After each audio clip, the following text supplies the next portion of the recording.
When it comes to design and decoration, it feels extremely tricky and dangerous to accuse anyone of having bad taste, or to pride oneself on having good taste.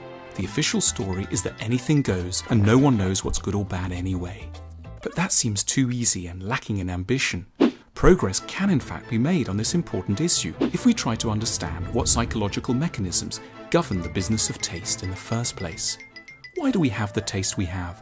Why are we attracted or repelled by certain sorts of styles? The best way to interpret this is via a theory of compensation. We're all a bit unbalanced inside and get attracted to styles in the world that promise to compensate us for the things that we're lacking within. So, for example, people who feel chaotic, undisciplined and cluttered inside are liable to be very drawn to interiors that are serene, pure and poised. Equally, people who are very exposed to and oppressed by the brutal tempo of modern life, with its excessive brutality, precision and technological awe, are likely to be drawn to styles that speak of the rustic, the natural and the cosily shabby. Now that might be an explanation for taste, but what about bad taste? What singles out instances of bad taste is excess in some direction or another. Bad taste is a massive overcompensation, which has been generated by a sharp shortfall in some area or another. It's a response to a psychological or physical trauma.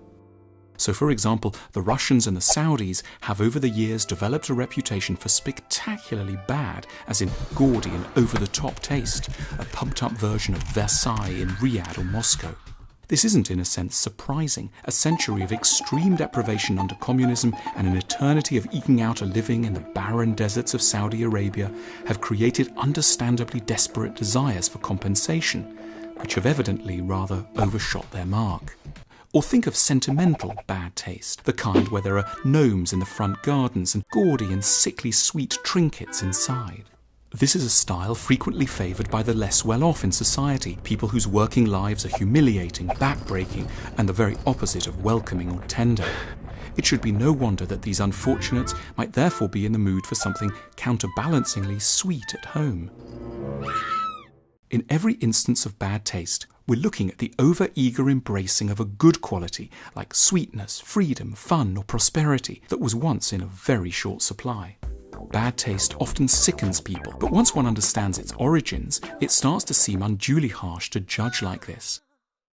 We can all understand that if a person is starving, they might eagerly eat things which in less desperate situations they'd obviously reject, and that in their desperation their manners might take a back seat.